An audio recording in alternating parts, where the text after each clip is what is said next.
So, right, as promised, I wanted to speak a little bit more about solution theory for this dynamic 543 equation. So let me just write it again. So, equal to, well, you have this minus phi cubed, and then there's some extra stuff to renormalize it, plus this space-time white noise.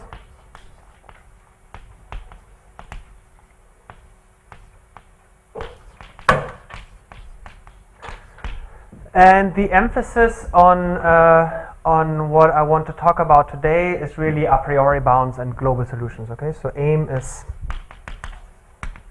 a priori bounds.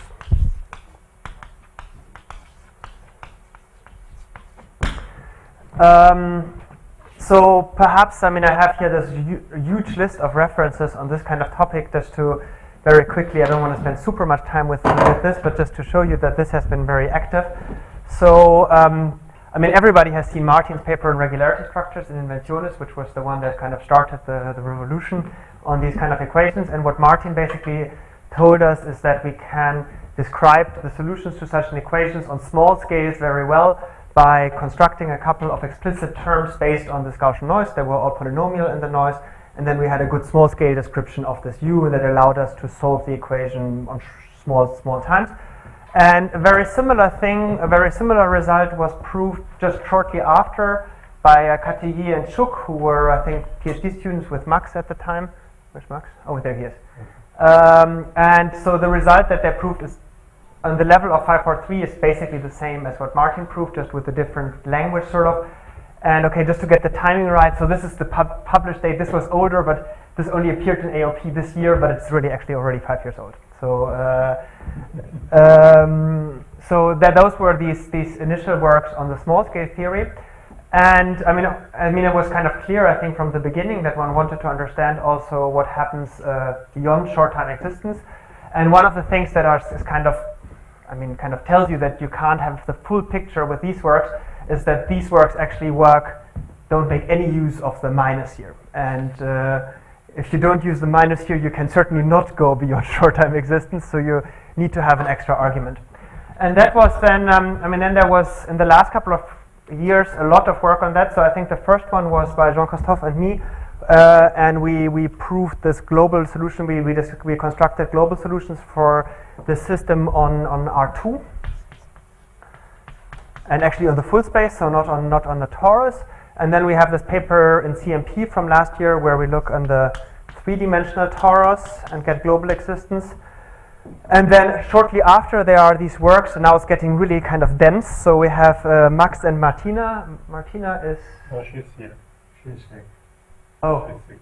Oh, okay, so I hope she gets soon better. But anyway, she's in principle here. So they have a version of such a result in April on the archive this year, where they construct the solutions on the full space. So they go from the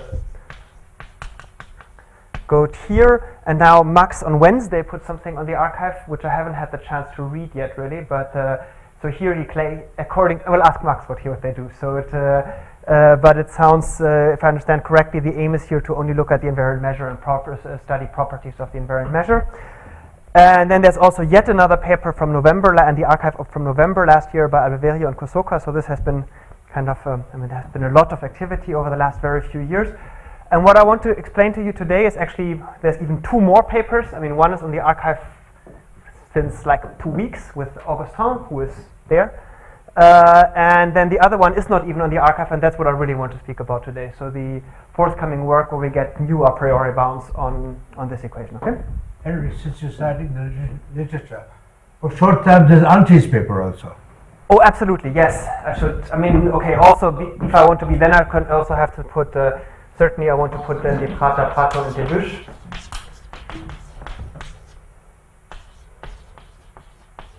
In AOP in 2003.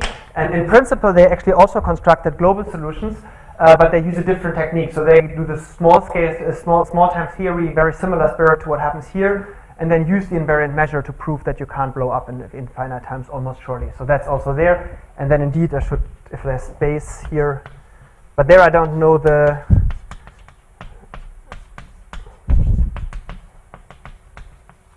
for short-time existence, indeed. But I don't know actually where this appeared. It appeared in the annals of Henri Poincaré. Okay. Okay, anyway, so I want to explain to you now how these a priori bounds, well, my current understanding of these a priori bounds and how I like to think of them. And before we get into that, let me just kind of make two very simple observations that I think are going to kind of be really always in the back of my mind throughout this talk. The one is this observation that we had already discussed a couple of weeks ago in the lecture, and I think it's really at the starting point of this whole theory of regularity structures, is just the scaling. So let me just remind you, if we look at, this is formal, okay? If we look at the field phi hat of t and x, and I do the rescaling that leaves the stochastic heat equation invariant, so that means I put a lambda squared here, and a lambda here, and then a lambda to a half here. I think for lambda, if you want small or large at the moment, then just the formal scaling argument tells you that this rescaled observable satisfies this equation. And the important thing is that you have a lambda here. And this is actually a special case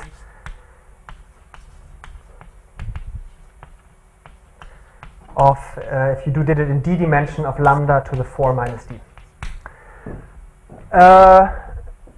So this is specifically for 3 dimensions.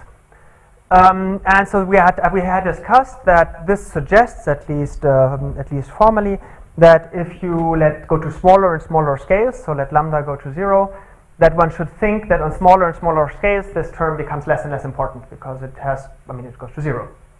It also has some infinities, but it goes to 0. So it suggests that on small scales this shouldn't be what we're concerned with. So on small scales we should really think about the heat operator. Okay. So this suggests use the heat operator to understand the small scales. And let me say it even more brutally, kind of on small scales, this phi cubed is our enemy. We just treat it as a perturbation, okay? So on small scales,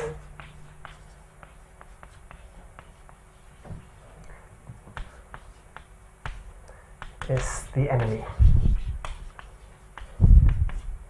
Let me put that in quotation marks. All right. So clearly I can't, but at the same time, if you look at large scales, which sort of corresponds to choosing lambda large, we have to use the phi cubed, okay? So for large scales,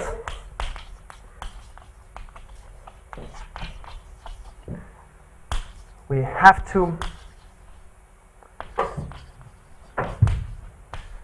use the phi cubed term. Okay? Obviously. Okay, so that's the first simple observation. Let me call it observation 1.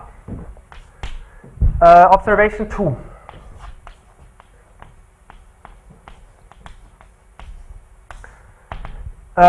Again, this is something very simple, but it's going to be important, so let me recall it.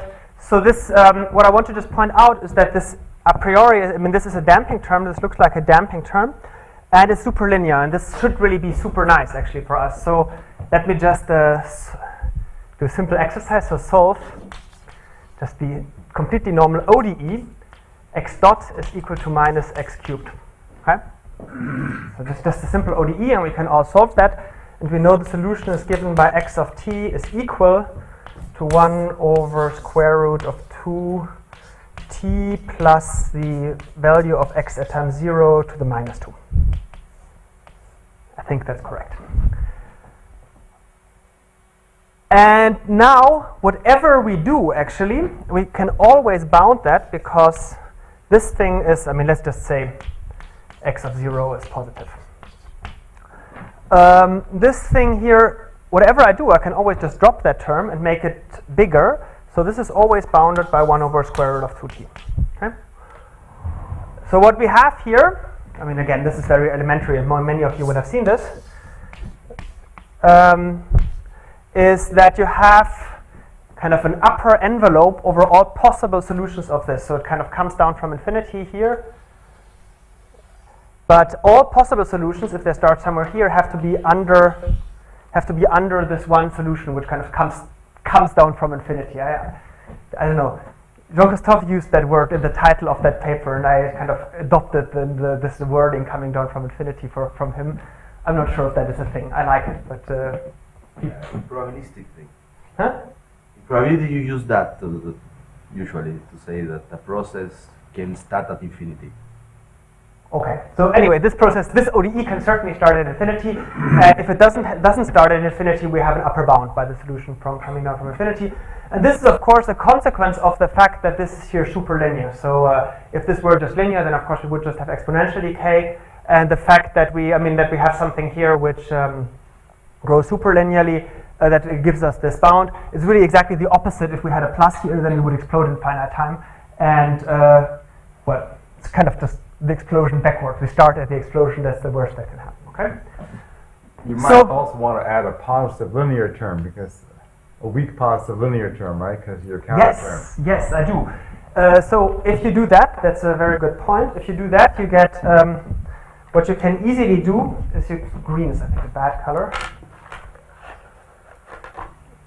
If you add, for example, here a small term g of t, say, then you can get the bound. So with the g term,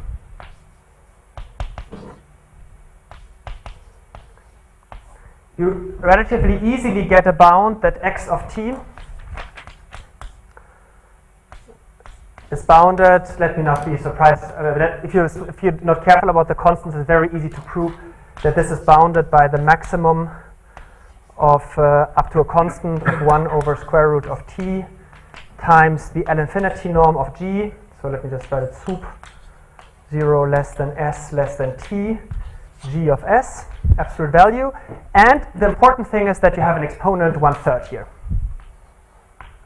which is sort of reasonable, right? Because g to the 1/3, I mean, if g to the 1/3 is comparable to x, then these terms start to be comparable. Okay? So that's an easy ODE exercise. I'm going to leave it here. So what we actually proved in this paper with Jean-Christophe here, in this one, in our CMP paper, was the SPDE version of such a statement. So with Jean-Christophe,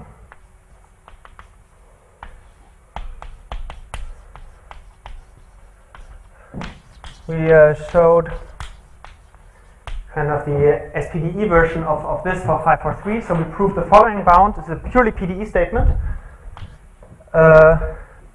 You have a bound if you measure this phi, the solution of the SPDE in, let me not be very precise, in the right topology.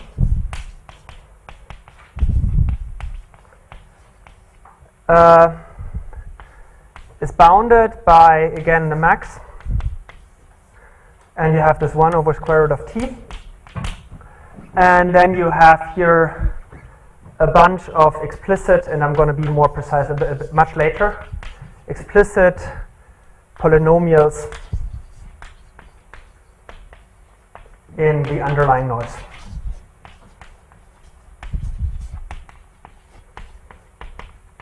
Okay? And again, let me not be very precise for that, but let me say this is for solution. This is at time t, and this is for the solution on the 3 torus. Okay, so periodic boundary conditions on a torus of say size 1, and this is a norm. Well, it's a Bezold-Hilger norm of phi on the torus. Okay, that's the statement that we proved. And what I actually want to show today is a version of such a bound which I like better, both in statement and in proof. So I'm not going to talk about this result very much. Could you explain that a little bit more? Your bound? What it states? Your bound. I mean, it states you have the solution phi at time t. Yes. And you measure it in, well, the right topology. I can be actually very precise. What is this explicit polynomial? It's the same as in the theorem that I'm going to speak about. Give me 5 minutes and then I'll come back to that, okay?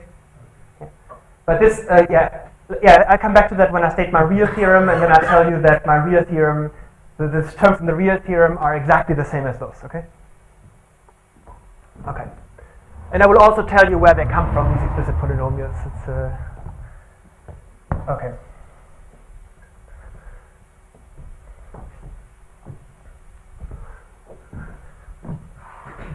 So that's the real theorem. Oops. The theorem.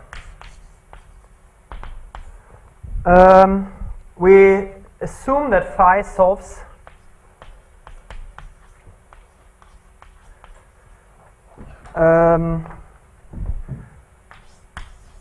dt minus phi. Phi is equal to minus phi cubed minus the, again, let me be a bit sloppy here, just the right renormalization.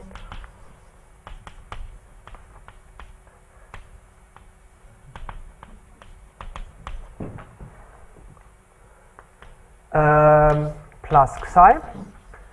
But I'm going to assume that it solves the equation on something that I call P0, which is just simply a cylinder 0, 1 cross absolute value of x upon 1, okay? Just such a cylinder. I have, I give myself here, here's the x-axis if you want, here's time. And I just assume that this identity holds for on this set. I don't assume anything on the boundary conditions. Let me again be just a little bit more precise on what I actually mean by that, because of course really these are all distributions. So what I really mean by that is I think that's the best way to think of it for this talk, is just I say think of, so I really mean think of kind of psi with tiny ultraviolet cutoff.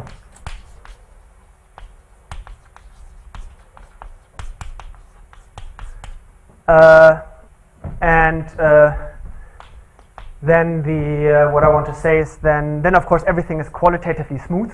I'm dealing in, and then I just mean that this identity holds pointwise. Okay, so then everything is smooth.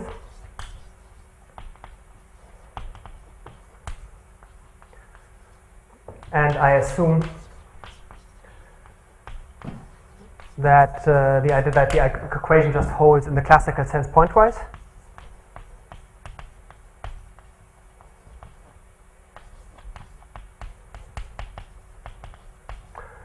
And of course, the right renormalization now depends on the ultraviolet cutoff, but the bound is not going to depend.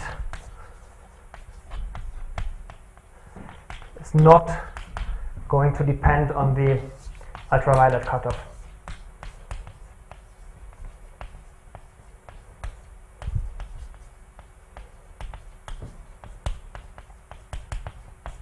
Okay. So that's the framework that I want to work with. And now what I do is I make the ansatz that phi can always be written as this object plus a remainder, where I denote by where this solves. What are the boundary conditions you're putting?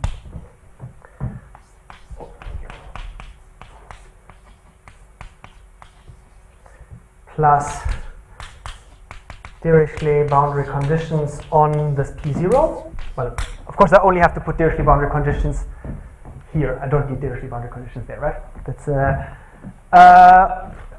I want to have that.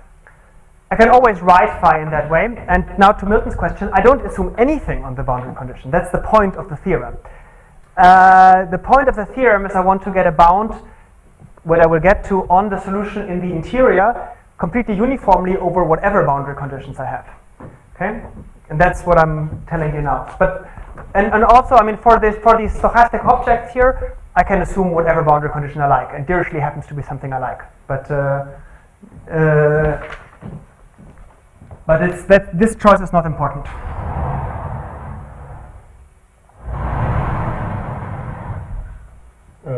I mean, Dirichlet For the not noise. the time direction. No, both space and time. Space and time. Yeah, on this P0. Can do that, no? P0 as the boundary of time 1. Well, no, not there, of course. I mean, what I mean, Dirichlet boundary conditions. Yeah. Okay. Let me be precise. No, just So at t equal to 0 and at x is equal to 1. Yeah. Not, of course, at the final point. But the only point of why I want to impose these boundary conditions is that I want my stochastic terms to only see the white noise in this big box. Yeah. All right, so then the statement is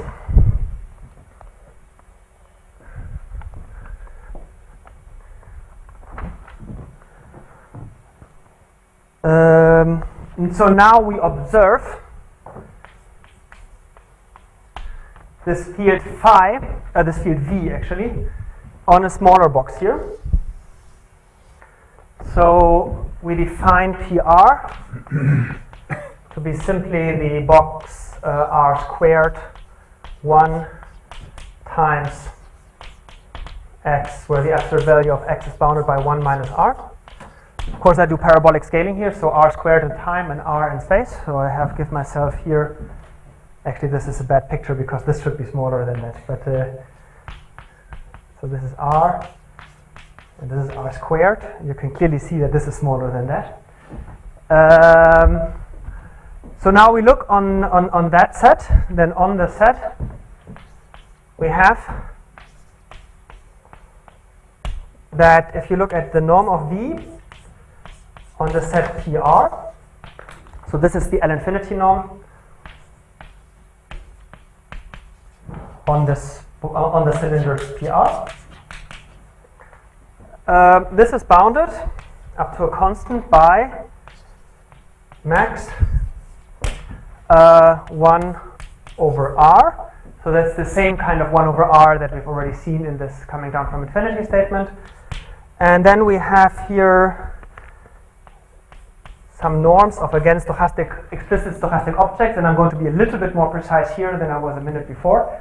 So this is the same yellow terms that I had in the expression. So there's this tau, and there's some topology that depends on tau, and there's some exponent that depends on tau, and it's the gamma tau plus n of tau. And I will tell you what these numbers are in a minute. And these explicit objects are the one that always appear for 543. So you have this, this, this. I will also define these in a minute or in a half an hour.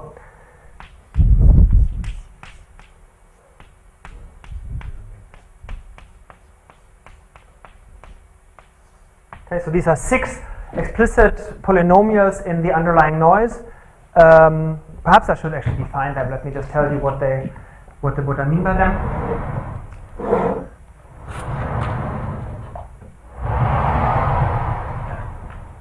So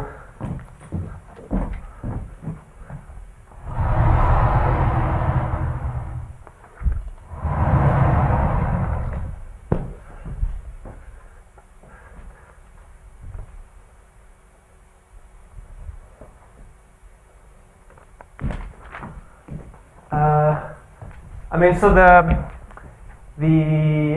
first one we had already seen. So this one is defined by solving dt minus Laplacian is equal to the space-time white noise. So this is just the Gaussian free field if you want. Then this object is defined as this object squared minus the first constant. So this is, and C1 is really the expectation of this object squared, which I think in some people might like to write it as this loop. And then we have, okay, this object, I think I didn't even put it in the list, it's just a third weak power. C1, and then this object is the extra line is just defined by that, always plus Dirichlet boundary conditions. And then you have more, so you have this object here is defined as this object times this. I mean, the rule is easy, you just multiplication, it corresponds to just gluing it there. And this object, let me do this first, is defined as, oh, I didn't define that one either. Let me define that one first. That one is defined by the PDE is equal to that one. And now I multiply this. So this one is defined to be this one times this one minus another constant, C2. And C2 is again really the expectation of this object, which again in field theory I think corresponds to this loop. And the last one, as you might guess, is defined as this minus 3 C2 times that one. So you missed on the definition of the cube. You missed this the cube 1 minus 3 C1 times the chain. Oh, absolutely. So these are the stochastic terms that we need to have, and those are the same stochastic terms. Yes. There's a line too much in the where? Just below. I mean, the definition of the tree with three. In the fourth line, the equation that defines this one. There's no vertical. Better? Yeah. Okay, so these are the 6 trees that in every single of these papers on 543 always appears, and those are also the same 6 trees that we had in the paper with Jean-Christophe. And so perhaps I don't want to explain you right now what these norms are here, because in order to do that I would have to do the positive renormalization, which I don't want to do now, but think of this as some sort of regularity of the object. And this n of t I can also give you. It's something that comes up in the proof.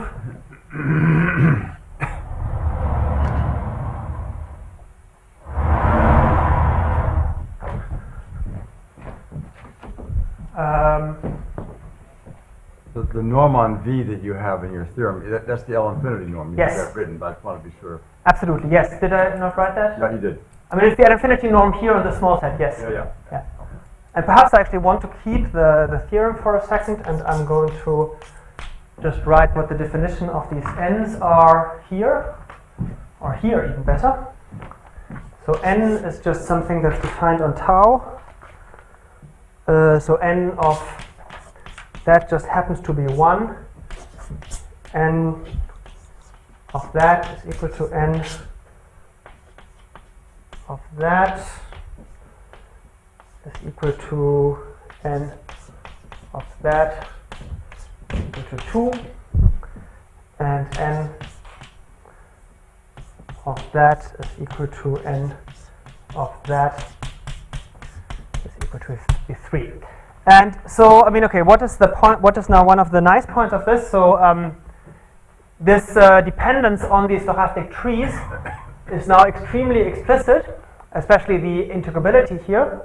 And one of the really nice things is each of these trees are polynomials in the underlying Gaussian, which means they are in some Wiener chaos, if you want to use the word. And this in particular means that, I mean, say for example, this tree here kind of is altogether a 5th order polynomial in the underlying white noise. So I have 1, 2, 3 white noises here, and I have 1, 2 more here. So it's a 5th order thing. So this, for example, has integrability e to the this thing squared from the Gaussian over 5, right? It has these kind of stretched exponential integrability. So an object for a random variable in the, say, kth Wiener chaos, so which just means it's a polynomial of degree k in the underlying Gaussian, we have that the expectation, that we call the random variable tau, expectation of, say, some small epsilon tau 2 over k is finite for epsilon small enough.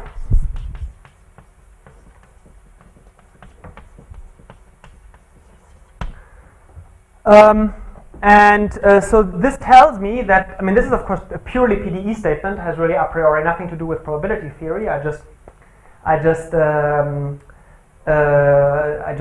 plug it in there, it has nothing to do. But then if I happen to know that these are objects in the Wiener chaos and I control them, I can take actually moments of this estimate.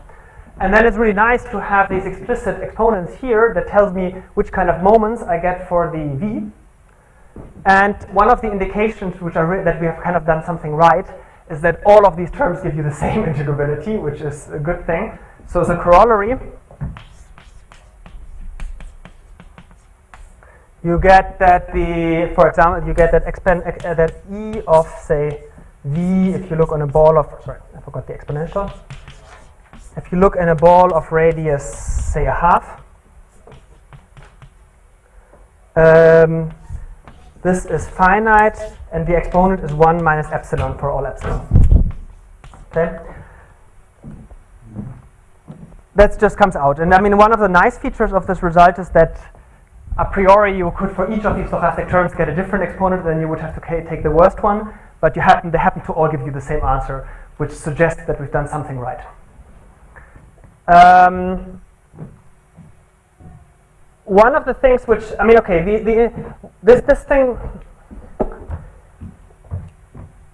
a priori one doesn't like this, because this comes from the phi-4 theory, and you have, in the invariant measure, if you very naively just think, you have an e to the minus field to the 4. So what you really, really would like to write here is something with an exponent 4 here. And that would be fantastic if we could do that, because that would, for example, immediately imply that the field is not Gaussian, because we would have lighter than Gaussian tails. Unfortunately, our technique doesn't give that. And I'm actually not sure, this is perhaps an open question I don't know the answer to, if, I mean, here we measure, of course, this field in a very strong topology. So, I mean, an infinity for this V is pretty strong, and what you would really only want to have is the original field averaged out over scales of order 1. So I don't know if one can expect better than this here. And one of the indications that this may indeed be, at least with the way for this topology, be the optimal result is that in our paper that we have on the archive, so let me perhaps put this as a remark here.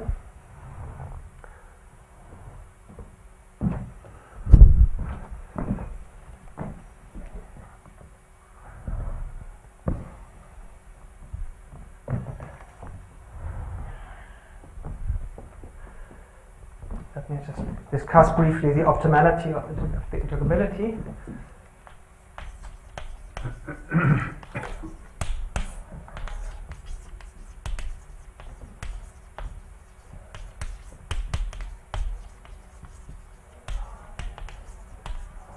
So in the paper on the archive, so we, in the other paper,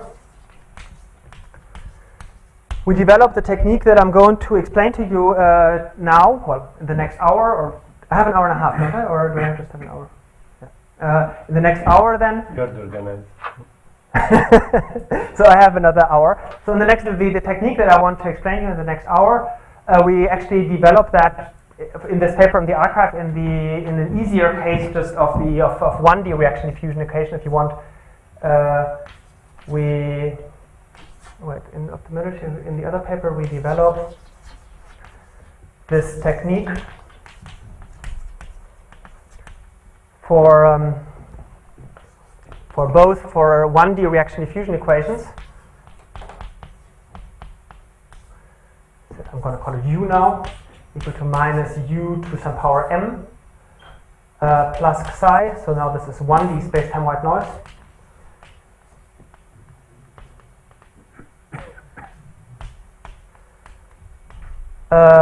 And also, just as a fun exercise, as a warm-up, because it's actually kind of nice, even and also for just the stochastic ODE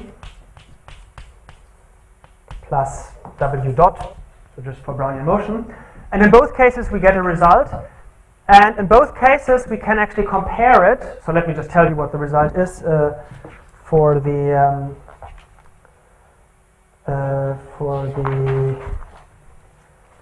1D reaction diffusion equation, and we get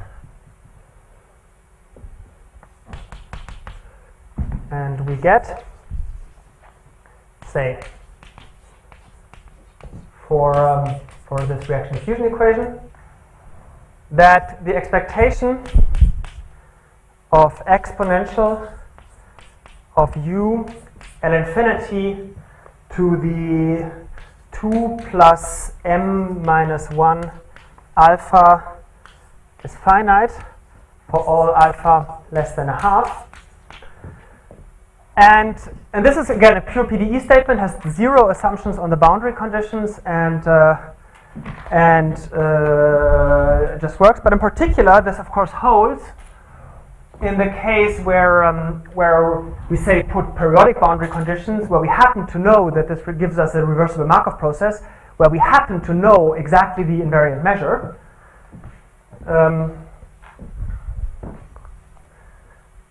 What dimension are we talking about here? At this moment, for this moment, 1D. Okay. But this is going to change again. So the theorem was 3D, and this is just 1D only for this remark. Okay. There's no condition on M. Well, it has to be That's why there's no condition on M. Okay. But Bigger than 1. It has to be strictly bigger than 1. yes, of course.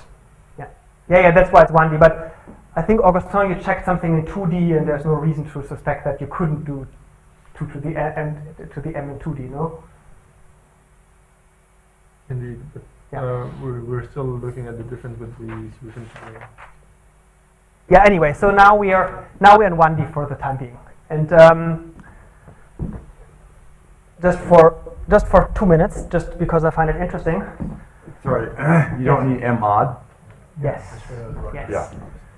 And what I really wanted to write, of course, is this times that. Okay. Yeah. Sorry, this was a bit sloppy, but yes, you actually don't need m to be an integer, so that you can do that. No, but you need it to have the right sign. Yes, of course. Yeah, you very much needed to have the right sign. And of course, the same is true here, even for the ODE.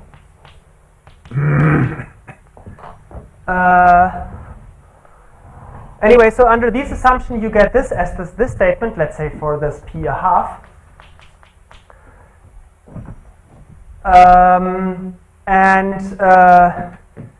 And now you can compare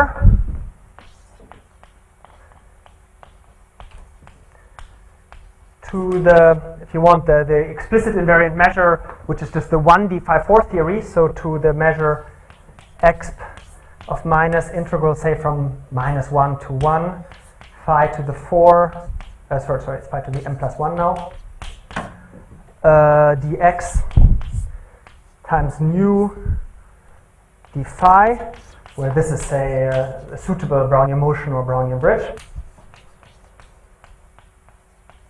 Say Brownian bridge. And I mean, if you look at the invariant measure, then it's completely obvious that you have this correct m to the 1 integrability for this L to the m plus 1 norm, right? I mean, but here we have a bound on the L infinity norm, which is a priori stronger. But you have weaker integrability. So this exponent here is better than Gaussian in the 1D case, but it's worse than that one because alpha is less than a half, and so this is worse. But what you can do is you also have, of course, Gaussian integrability for any alpha Hölder norm for alpha less than a half, right? So for this we have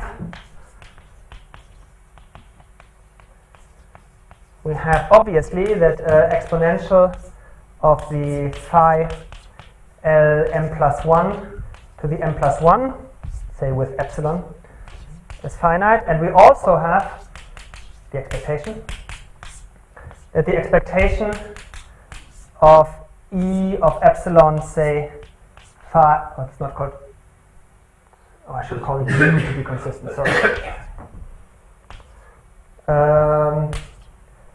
we have also that this is finite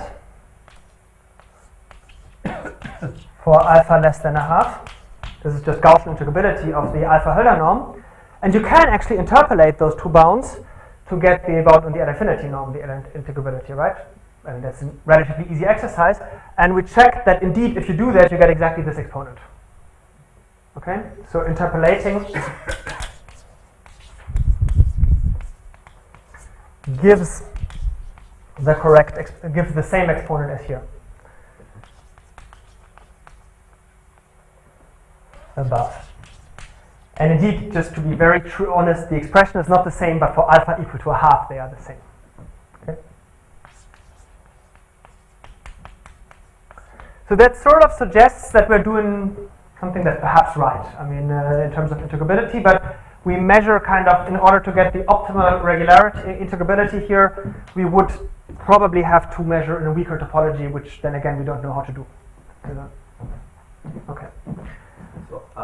So I have a couple of questions. Please. So when you look at the, let's say 543, Yeah.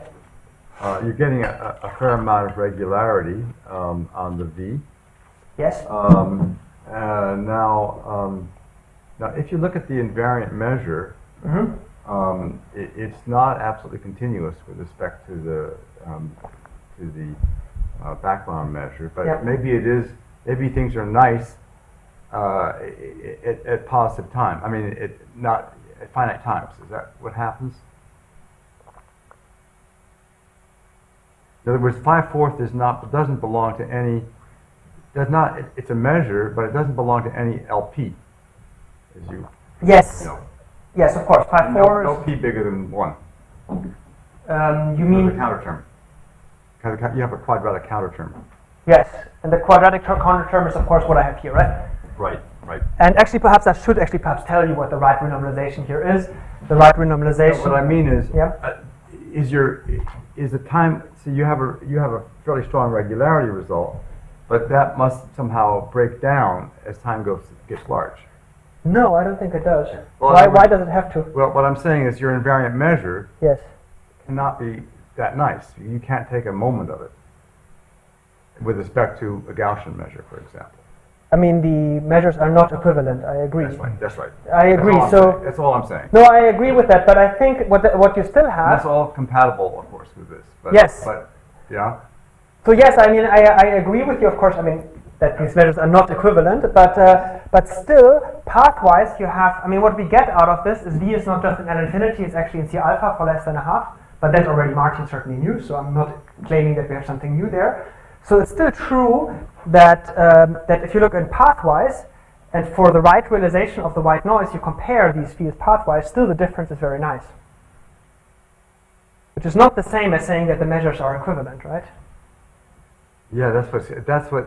So maybe because you're looking at finite time, is that the difference? No, I don't think I don't think so. because this bound here is. Will it be uniform? I mean, look, this bound here doesn't depend at all where I am in space, right? I mean, it completely disregards all the boundary values. Okay. So I can put my box actually wherever I want in space, and that's actually the. I'm not worried about space. I'm worried about time. Oh, but time is the same, right? I mean, time I can also. I don't care about initial condition here either. That does not count.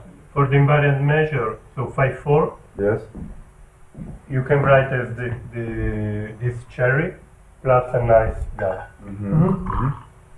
Yeah. The measure, the invariant measure. Yeah, and this is actually, I mean, a corollary from that, because you could just, for example, start this whole dynamics in the invariant measure, and that's by definition invariant. But then this theorem tells you that at time 1 you have this decomposition. Okay. Well. Yeah. Because this theorem doesn't care about the initial condition. The cherry is already. Uh, I would say you would say What that do you the call a cherry is cherry, already. Huh? Why do you call it cherry? It's just a single Gaussian free field, no? No, but these processes that you construct there Yeah. are already singular with respect to Oh, sorry, the measure. Long. No? So wait, the first one is equal to the Gaussian, right? Yes. I mean, the second one, yes, certainly. The second one, I mean, okay, I will. Yeah. You have to. Perhaps I come to the local description of this field a bit later. But yeah, I mean, it is true that if you take the linear solution of the Orchard-Uhlenbeck process, which is the lollipop, the first one up there, and you take the difference with respect to that and the pi4 theory, you get something nice, pathwise.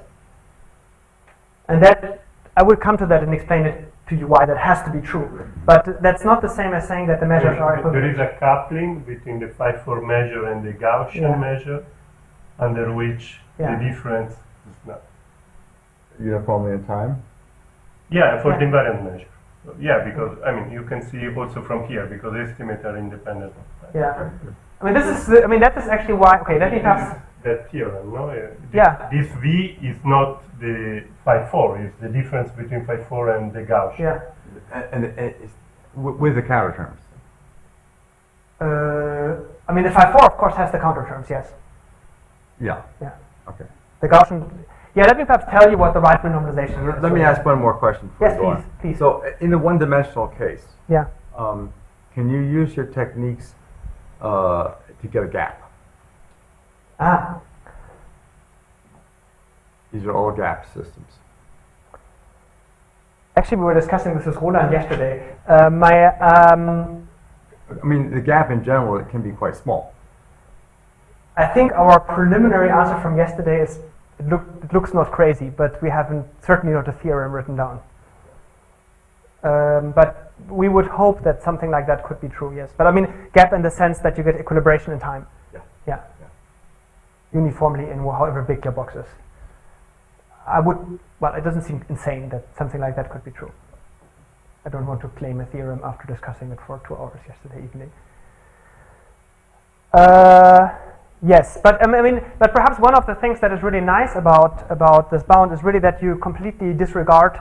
You only need to evaluate the noise for getting the control on this on a compact space-time set, and you can. I mean, everybody knows you can. For Brownian motion, it's very easy to get control on norms on a compact set, for example, but you can never get good control on Brownian motion on an infinite set. I mean, because you have to put weights and it becomes a mess. So the really nice thing is here you don't need to care about the boundary conditions. You can just say I evaluate my noise on a compact space-time set. I certainly have moments on that. And so then I can just take moments of that and I have good stochastic control of my solution. Okay? I really think that in the stochastic framework, this property of having bounds which don't depend on the boundary conditions is really actually very nice and perhaps potentially more important than in the deterministic framework, because we have this only local control of the right-hand side. All right. So that was that I wanted to say, integrability. And this remark is the only part in the talk where I'm ever going to be one-dimensional. So the rest of the talk is all three-dimensional. And I should still tell you what I mean by right renormalization. So I should you have here minus 3 times this constant C1, which is up there, times phi. And then you have plus 9 times the constant C2 times phi. And that's, of course, exactly what happens to, this is just weak renormalization, of course, and this is just the mass counter term that you have to put. So it's the correct. This phi is the same as the other phi? Yes, sorry, I don't distinguish between phi and var phi. And everything works if I make phi vector value or something like that. A priori, yes. There's an argument that you will need a little bit, which I would have to think about at time. Your counter terms change a little bit, of course. I don't think it should be a big problem, but I will show you in a minute. There's an argument. Yeah. There's one argument in which I will come to in about 10 minutes that may change a tiny bit from a technical point of view, but I don't think it would make a big difference. It's phi squared, right? The last term? No. Here is phi because it's the derivative of phi squared. Oh. In the invariant measure, you would have the phi squared, of course, but then you take the derivative, so it just becomes a linear term here. Okay. Good. So now let me come to how do you actually do that.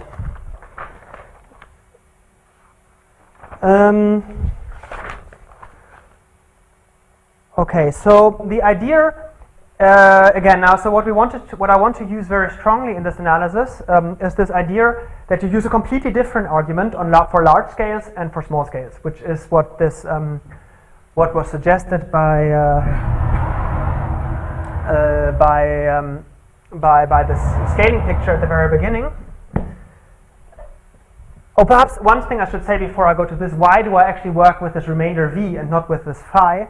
For our analysis, it's really convenient to work with something which is actually a function, because phi will be a distribution, and you will see in a minute that we need some regularity for the object that we work with. But okay.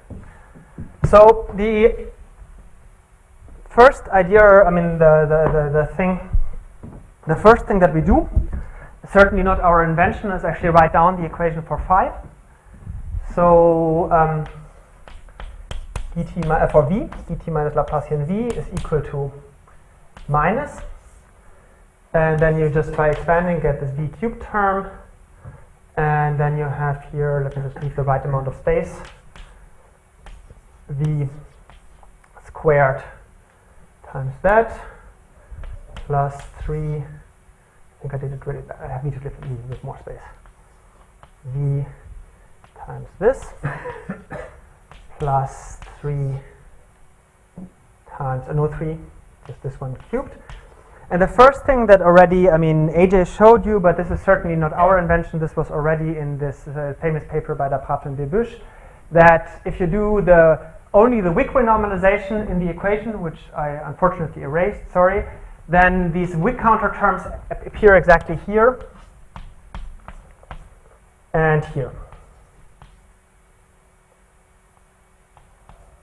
Okay, so the C1 constant just gives me that, and these happen to be terms that I have assumed a priori that I can control them. Okay, so these are, and from now on I'm just going to denote them as before by that. And then I have this extra renormalization which comes up here.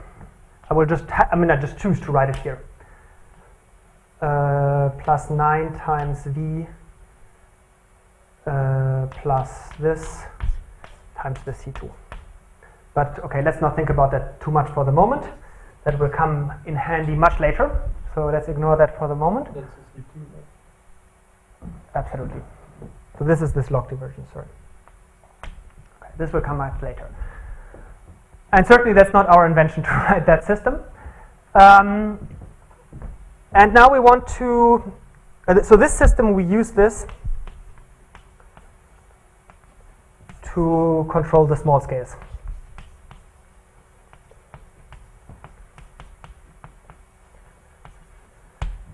And this is really very much, I mean, in the spirit, very much the spirit of regularity structures. And I will come to that. I will come to that again a bit later. But let me first discuss with you what we do actually for the large scales, because it's actually relatively simple.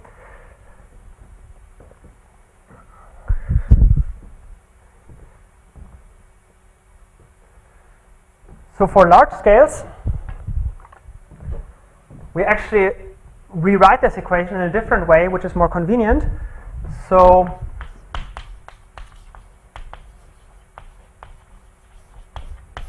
let psi be specific, but okay, kind of chosen in the right way. But that's just technique. Just a smooth, compactly supported kernel.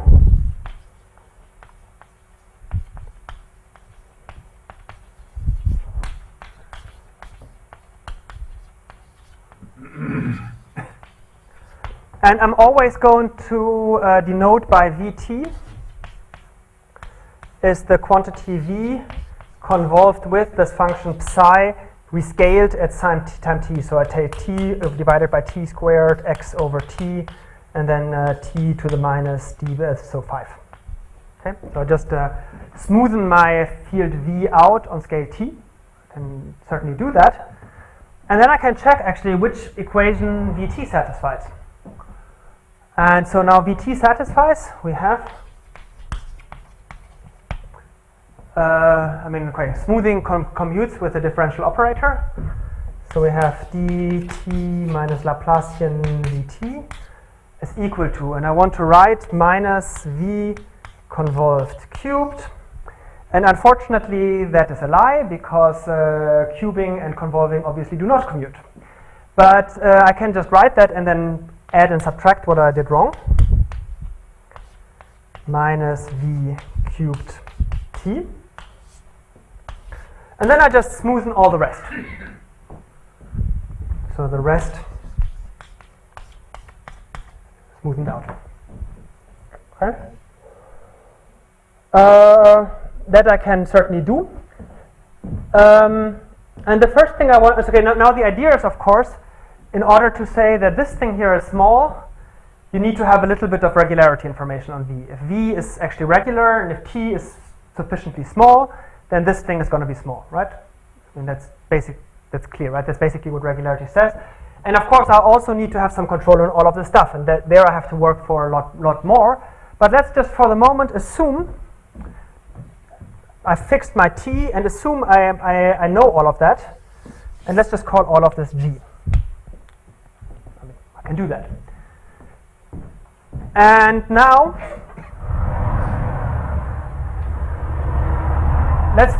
and of course G is a smooth function. I mean, it's going to be big if T is small, but G is a smooth function. And I can just ask myself, this kind of the zero step on this whole analysis, what do I know about the system with the smooth G?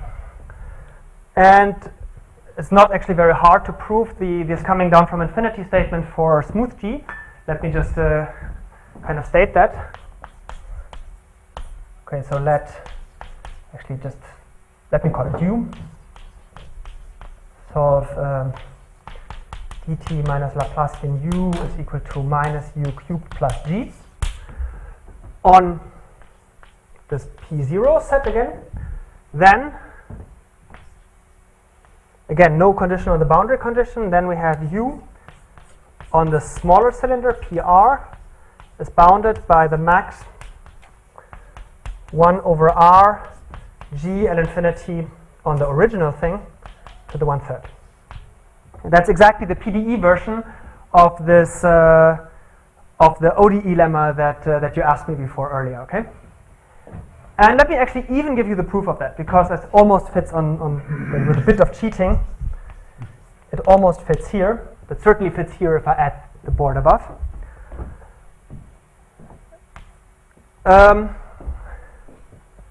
And proof, so I'm cheating a bit. I'm just going to assume that G is 0. That makes it slightly easier. And so I just say that's the second slide sheet, eta be a smooth version of the distance of x to the boundary. Okay, so if you just take a point here, then you want to take the minimum here, and here in T you would want to take that point, and of course in the parabolic sense. And in fact, the hardest part of this whole proof is writing down what this eta is actually supposed to be. But if you believe me that something like that can be done, then the rest of the proof is extremely simple. X is space? Oh, sorry, x is space-time. So it's really x and t. Yeah.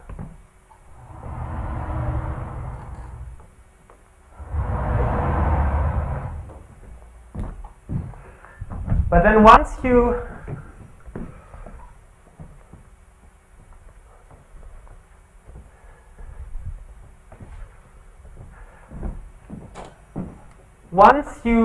so what we can now say, so what we aim to have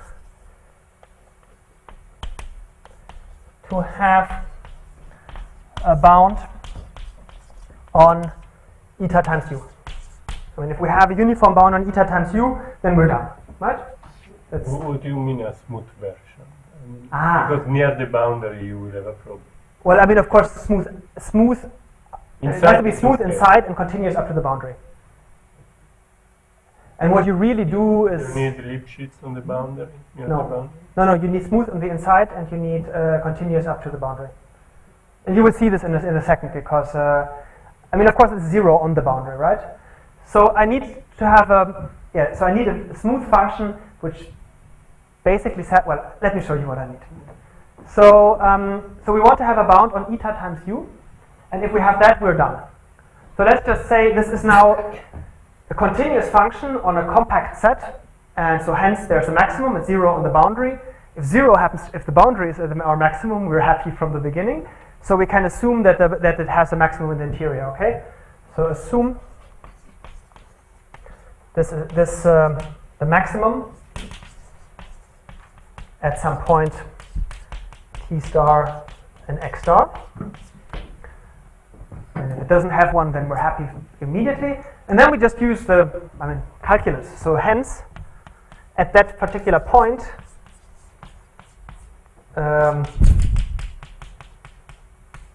x star is equal to 0. So of course, at the maximum for a continuous function, the derivative has to vanish. Okay, one has to argue a tiny bit at the, well, anyway. And then also we have that dt minus the heat operator acting on eta times u at this particular point is less or equal than 0. Less or larger? One of the two. Big. Big? Yes, that's also my notes. Good. But now you actually just do calculus. I mean, you use the identity and an explicit calculation, which is even not super hard.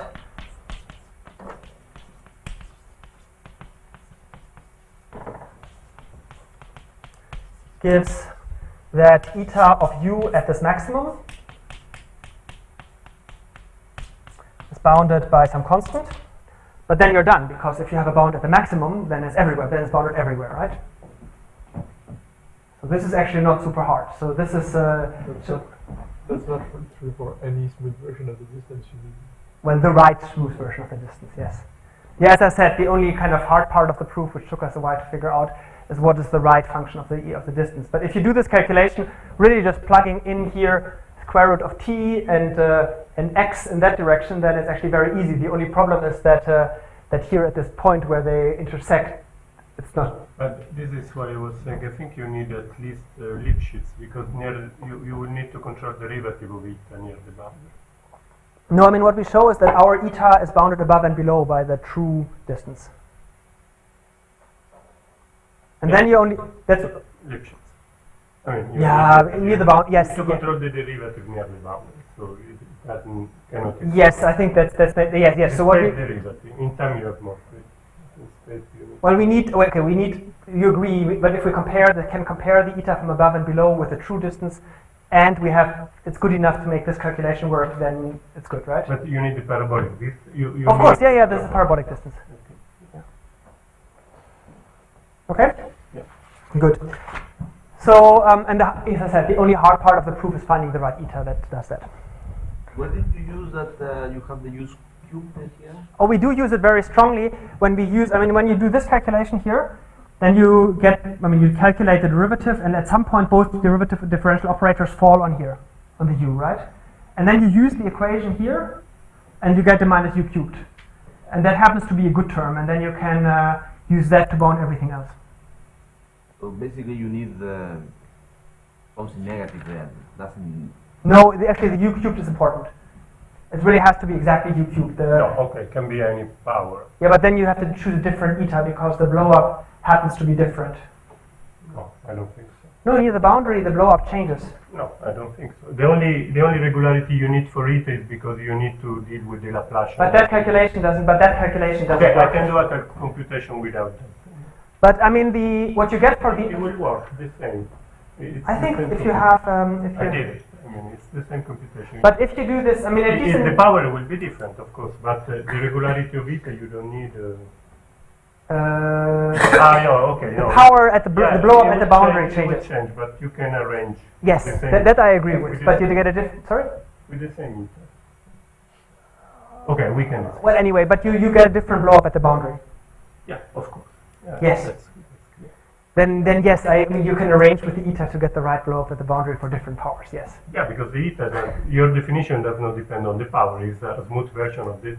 Yeah, but because we have the 1 over r, which is yeah, the 1 over r is really. Otherwise you would not have to put the eta here, but actually some power of eta. Yeah. Yeah. But yes, if you put the right power of eta, then the same proof would work. Yes. Okay, good.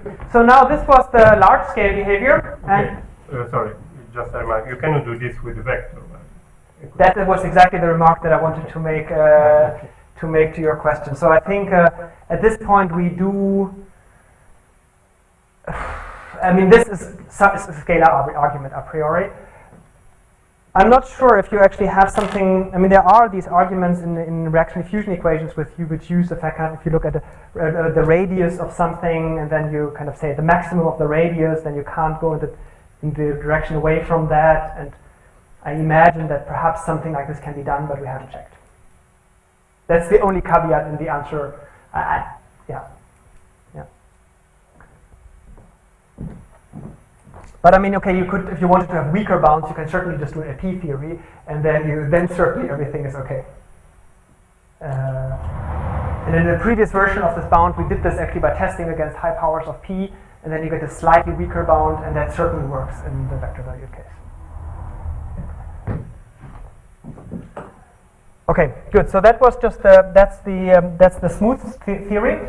So what we now have is that we have this sort of coming down from infinity bound, but of course it's not closed at all because it needs the infinity norm of this G, which is sort of the hard part. I mean, we don't have control of this a priori. So that's now what we need to do in the second part, is the small scale theory.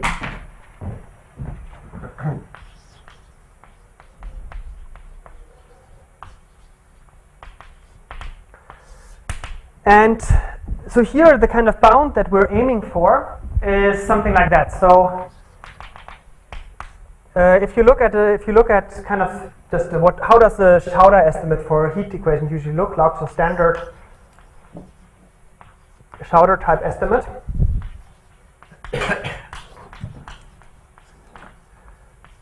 For say heat equation equal to G, say, would look something like that. So you measure U. You have to now be very careful on domains. So you look at some domain D, and you say you measure the 2 plus alpha Hölder norm, say. Then this is typically bounded by the right-hand side G on the same D, alpha. This alone, of course, can't be true because, I mean, harmonic functions would be 0 if that were just true. So we have to have a boundary term. And a typical boundary term would, for example, look like U and infinity on a slightly bigger domain, say D plus some, say R. So you give yourself a small ball of radius R around the domain that you want to, but then you have to pay, if you make this R small, with a 1 over R to the 2 plus alpha. Something like that would be the typical type of a PDE type Schauder estimate for that, okay? And so now in our case, this this G is going to be, I mean, of course, depending on U. Sorry, this strange notation means Alpha Hölder semi-norm. And here, I mean, really the alpha Hölder semi-norm, let's say the alpha norm of D2U. Okay? You agree? That's So no, just we wanted to you look at the regularity of G inside the domain. yes. You don't give a room to G. No, I think you don't have to give room to G here. You have to give room to U outside. It's kind of reasonable, right? If you look at the boundary value problem, then you would have the boundary term, but the right-hand side would only be evaluated inside of the domain. Yeah? Sorry, and I should have, here's the D, not a 2.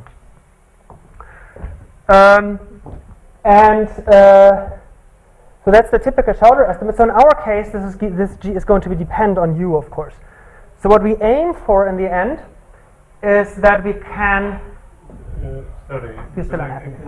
What is the norm on G? On the same domain D, the alpha Hölder semi-norm. Okay, yeah. So in our case, this right-hand side is, of course, going to depend on U. But what we aim to have is that we can bound everything on the right-hand side in a norm which is weaker than this one, plus, say, an L-infinity norm, and then we can interpolate and put everything into the L-infinity norm. Potentially with some higher power, and the power is going to be 3 because it's a cubic expression. So the aim would be for our case that we get a bound on something high regularity here with the norm of U, just the L-infinity norm of U on the right-hand side with a cube. Okay? I mean, of course, a priori, yeah, that's the best we can get in our case. And now I want to show you how you can get something like that. I mean, this is sort of the same spirit in what happens with all these fixed point problems that Martin and Max and also I have always written down, is that you kind of write the right-hand side and you want to control the right-hand side in a non-linear fashion, but in a lower norm than what you get on the right-hand side. And the fact that on the left-hand side, and the fact that you kind of get something nicer out of the equation than what you put in, tells you that you can, for small times, get a fixed point. Okay, so so that's exactly the kind of spirit here. It's just formulated in a slightly different way. And let me just show you now how this works. So at this point now, you do exactly the same as what we've always done in regularity structures, and kind of what Martin told us how to do. So I'm going to start again with this equation for V. And now I'm going to write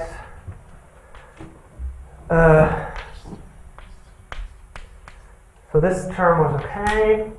No, it's not okay yet. Plus V times that, and then there's this extra bit here, which I leave, and then this one. And so again, now with this in mind, we want to control a higher regularity norm of V by ideally lower regularity norms object on the left-hand side. And so the worst object here is clearly this one, which is in C minus 3/2. I should tell you this is in C minus 1, this is in C minus 1/2.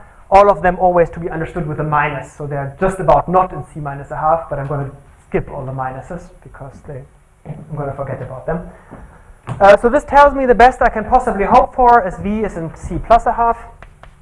And I mean, this was already the story that was, I mean, I'm not telling news to people who have been working on this for a while, that I can't close the argument here because in order to control these products, I need to have here more control on the regularity than I have blow up here. So I would need to control at least of order 1, or a little bit better than 1 to control this product, and I would need to have control at least a little bit better than 1/2 here to control this product, and so I can't close this argument at this stage. And that we knew already a long time ago. So now we also know what we have to do next. So we know this, you see the right-hand side here, it has this kind of layered regularity. This term is actually quite nice. This is a little bit less nice, this is a lot less nice, this is even less nice. So let's just try to get rid of this one by doing the expansion further. So I'm just going to add and subtract to both sides the inverse heat operator acting on that. Is equal to now the same thing, just without this one.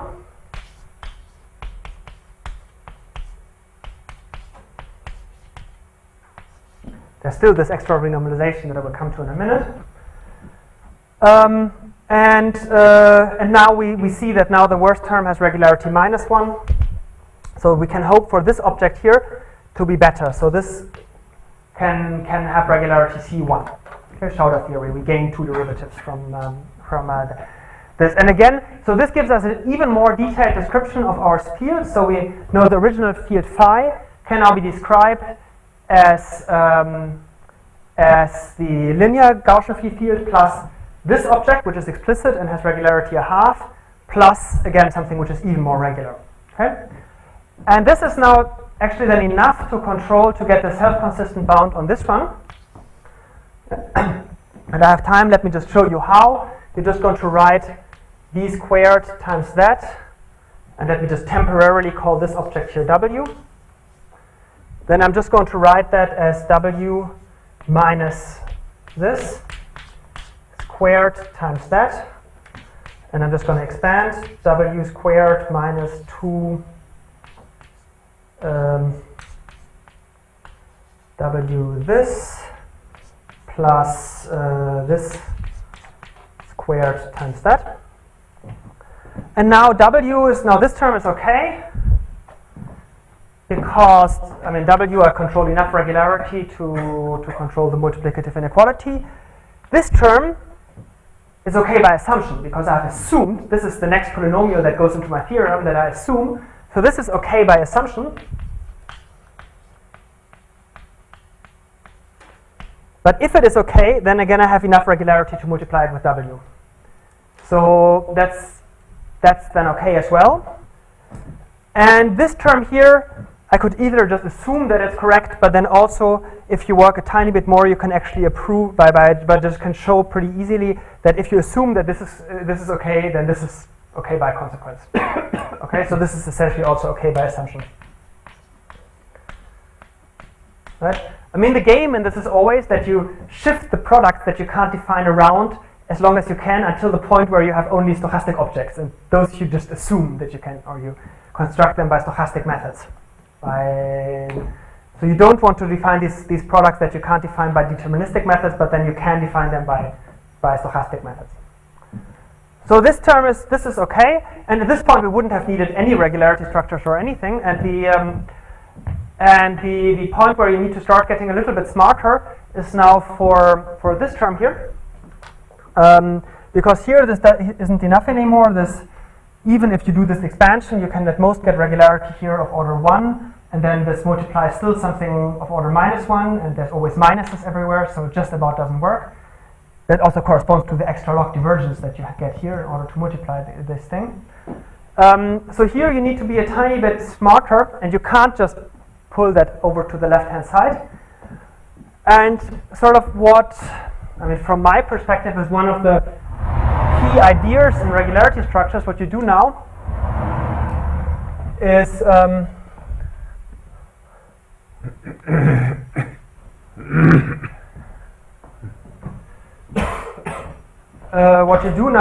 you freeze the coefficients, right? I mean, people who learn Schauder theory know that if you have a variable coefficient operator and you want to understand its regularity theory, what you do is you just freeze your point, freeze your coefficient and that point, and write the rest on the right-hand side. Okay?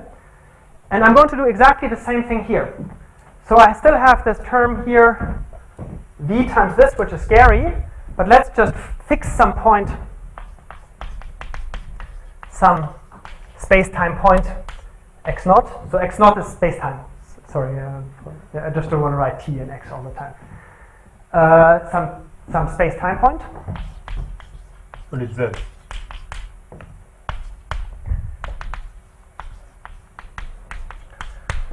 And then now I'm just going to freeze this bit here, this coefficient here z. So I want to write, I'm just going to smuggle it in perhaps here. So I have, or I'm going to write the whole thing expression again. I have dt minus Laplacian, and I already have in my local expansion v plus that. And then I have is equal to minus v cubed plus, and there was a 3 missing here all the time, sorry, plus 3v squared times that. This one was now okay. And now I had here still the v times this one. This was the equation that I had before, and now let me just add and subtract. So I just have here minus v of z0. And I can write that on the left-hand side. So I have put it with a plus altogether, so I have to put it with a plus here as well, and there's a 3 in front, sorry. So there's a plus 3, and let me write it here, v of z0. And now I just operate with the inverse heat operator on this object, which is this one. Okay? And now, I mean, I haven't changed the regularity of the right-hand side at all. I mean, just adding this extra term still doesn't make it regular. But what I have gained is that this function here, I have hope, if this argument happens to be close to this one, it can actually be small. Right? So that's what I can hope. So this term is now small as the argument here, let me call it y, as y is close to z0. Okay? And this suggests that if I call this object here for the moment u of say y and z0, because z0 is where I've frozen it, of course this u as a function of the variable y with the fixed z0 is not going to be nicer than before. But if I can hope that if I compare it with the u evaluated at z0, then I can hope to get better. Okay? Just by the fact that this term for these particular values happens to be small. Okay? So it's a kind of sophisticated version of localized Chowder theory, if you want, that I'm doing here. Okay. So this is so the statement is then that you get for this you get somehow some on diagonal regularity. So of the form that we actually get a bound on u of y z naught minus u of z naught z naught. And indeed, just to not lie too much, there's an extra polynomial, but let's not worry about that. That this object here should be actually bounded by x minus, y minus z naught to the 3/2 times stuff from the right hand side.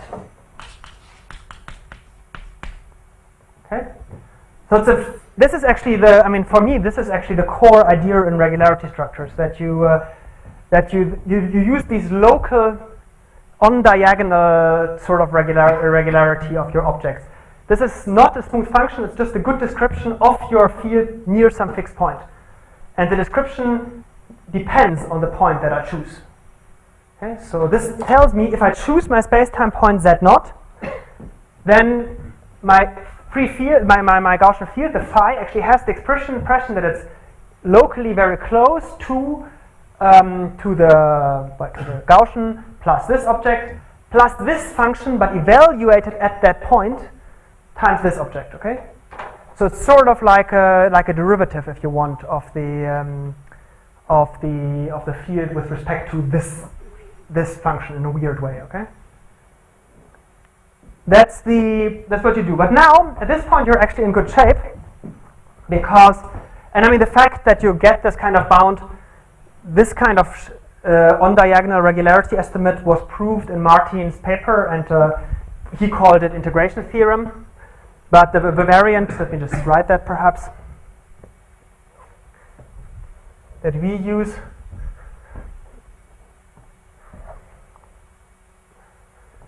so this kind of Chowder estimate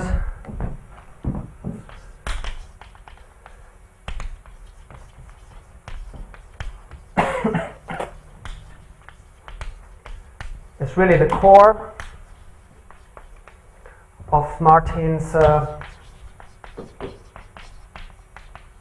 integration theorem.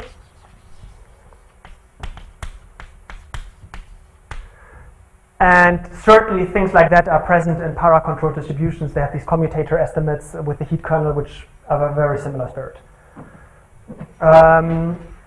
So that's here, and the precise formulation that we use for this is actually that we use a formulation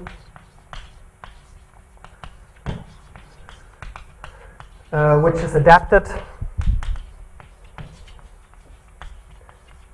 from something that I learned with Felix Otto.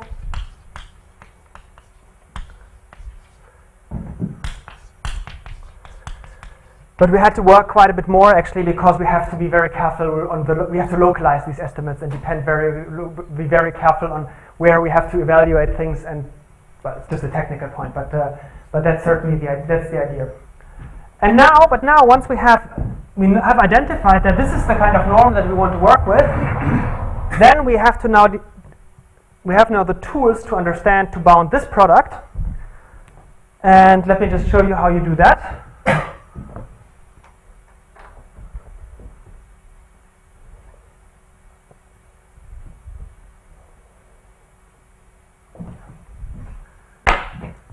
So now we're back to this. So we need back to this term 3 v of y minus v of z0 times this object. And let me perhaps for later use also already put here this plus 9 c1, the c2, the renormalization that we still have, v of y times this plus v. That just but that comes only in a minute. Now let's just use our expansion. So we just write it very similar to what we had here. So I'll add and subtract. So plus let's write it here, of x, and so I want to get rid of it here as well, so I have to write minus in order to not lie.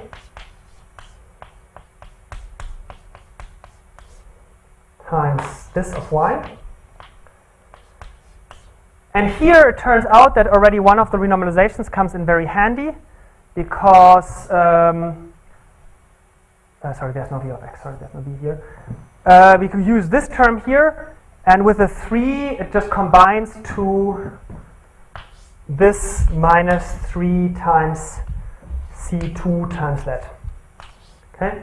So we've used this term here. And that happens to be exactly the right term that has to be there in order to renormalize this. I mean, it's a bit backward engineering. We want to renormalize this, and then we see what it gives us for the equation. But this is what you have to put here. And then you have another term. Okay, there's a polynomial term, which I'm going to ignore. But then there's the other term, which is now interesting. So I'm going to write plus v of x times this of y minus this of x. X and z 0 are the same thing? Oh, sorry. Yeah, sorry, I got confused, because in the paper we always call it x, and then Max proposed z0, but it's dangerous that I forgot halfway through. So x is equal to z0, sorry. Yes, sorry, here as well. So now we write that one, and then again, what does it give us? There was a 3.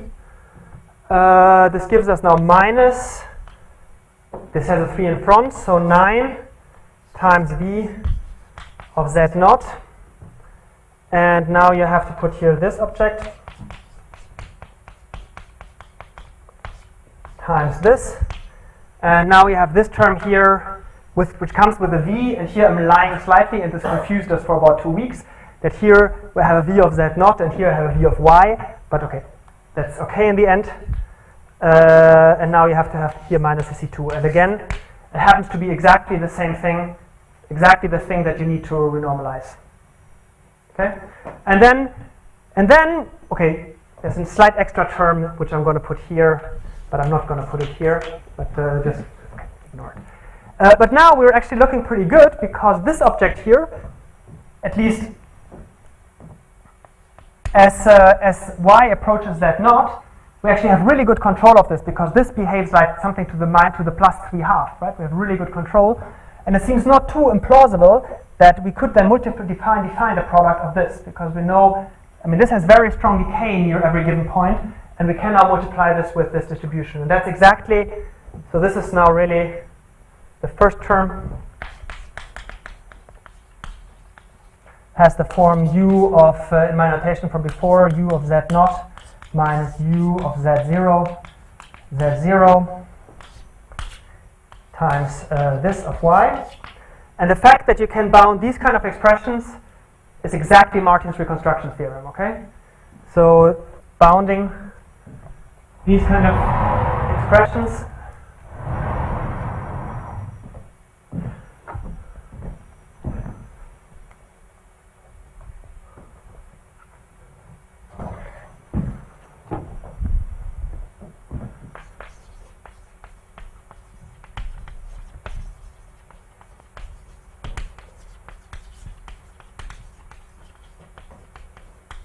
is exactly the statement of Martin's reconstruction theorem.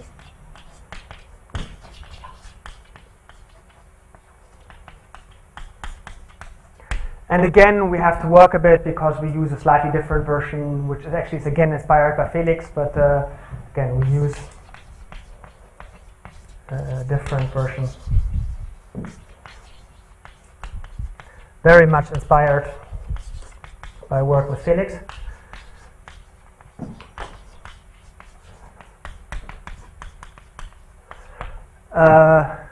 And for those of you who were here in Felix lectures in the first week of the program, so it's basically the version of how he proved reconstruction in these lectures. Slightly different still, but it's basically that. So at this point, we're sort of done, because what we have now is we have exactly, so we have now hope that for this quantity u, we get exactly the type of self-consistent bound that we have, or that I wanted at the beginning, that we can construct, get a high regularity. I mean, this is certainly a very high regularity, 3/2 regularity statement on U, in terms of lower regularity information on U plus the L-infinity norm of, say, V or something. And then I can absorb this in the left-hand side, and as a result,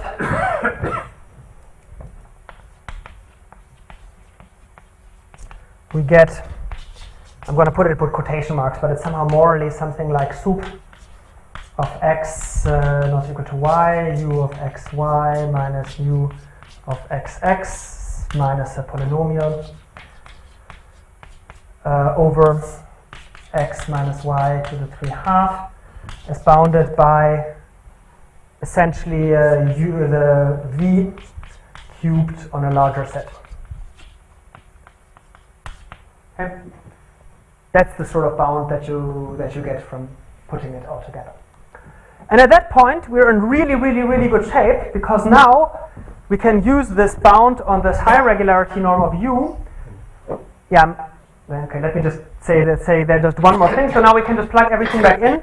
We use this high regularity information on this capital U to bound all these terms on the right-hand side that we couldn't bound a priori. And then we just have to do one more thing. That's the last kind of non-trivial thing I want to say, is that we have to choose the right t. And it happens to be that the right thing to do is to choose t to be equal to 1 over, kind of proportional to 1 over the L-infinity norm of v on the original ball squared. And then we actually end up with an expression that you can iterate. And after the iteration, you get the final bound. Okay. That's the, and then iteration, and you're done. Okay. So that's sort of the proof. Okay, I think I have really 0 more time to speak, so I'll have to stop.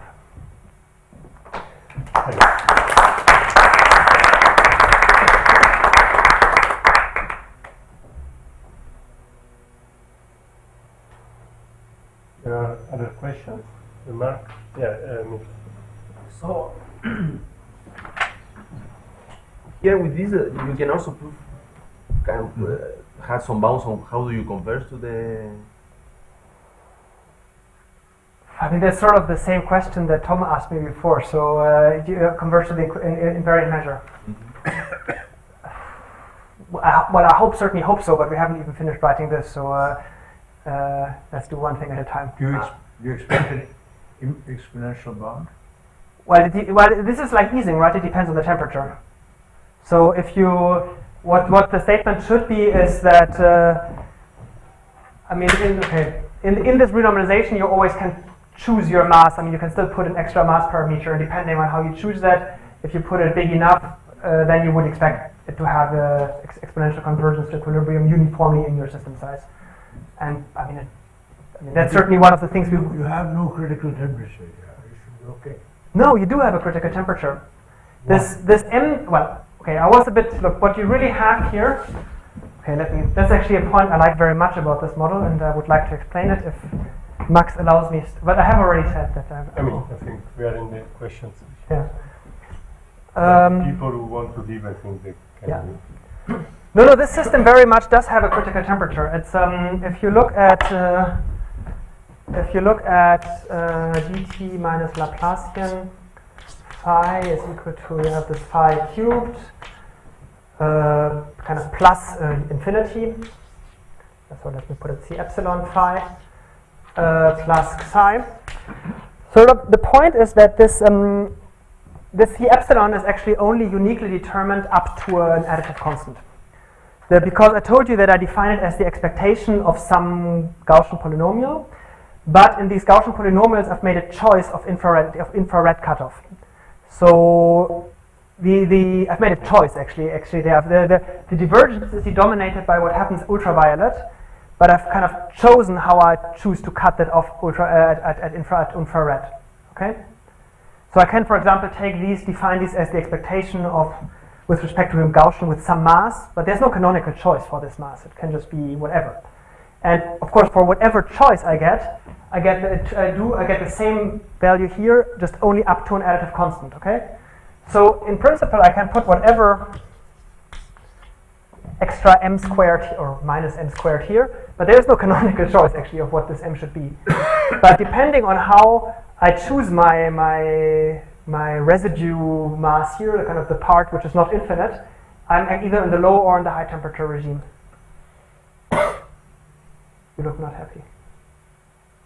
You don't. Well, you know, normally when we think of temperature, it has to do with mass. I agree with you. But you know, you choose a critical temperature in renormalization group language to be on the critical surface, and then when you are at the critical temperature, zero mass, physical mass. Mm-hmm. That's not the physical mass, that's the bare mass. So if you want to get the critical temperature, you have to tune it. Yes. Yes. So that's the what I'm mass, saying. the mass plays a role of temperature. Yes. Yes. It's completely Yes, isomorphic. I mean, up to some Yes. additive Yeah. stuff. It's completely isomorphic. Yeah, exactly. Yeah, this is the microscopic mass. Yeah, and then of course on scale 1, this disappears, but it's not clear kind of what remains here depending on what you've chosen here. No, it's not that. It's that you don't know what is the correlation length. Yes. And this is pathwise, so there is no information about expectation. All these techniques actually, not only this. We don't know how to read from the equation. I don't know how to read from the equation that the correlation, the two-point correlation function decay with some exponent. Okay, that is missing from this picture.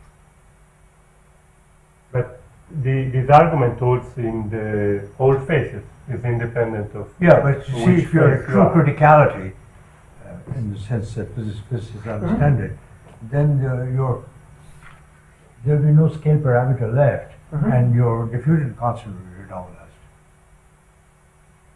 Your time. You know, there's an exponent, critical exponent, which goes to. Yes.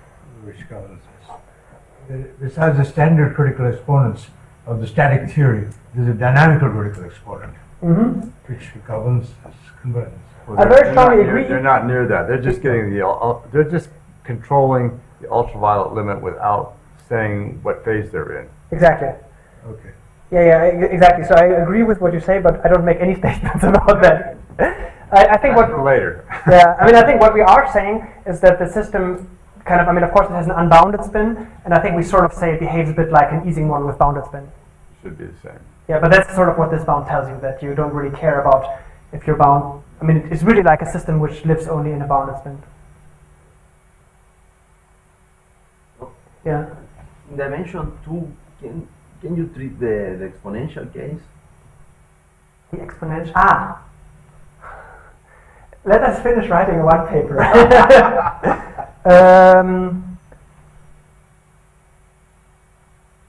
I don't know. No, I don't know. I mean, it's interesting, but I don't know. We can, of course, do exponentials in one dimension, but that's a bit more trivial.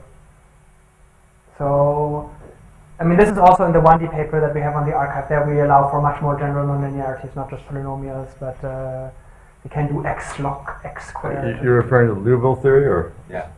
Yeah, no, that's certainly not in this paper. There are other questions? Yeah, if not, we thanks Hendrik for this night.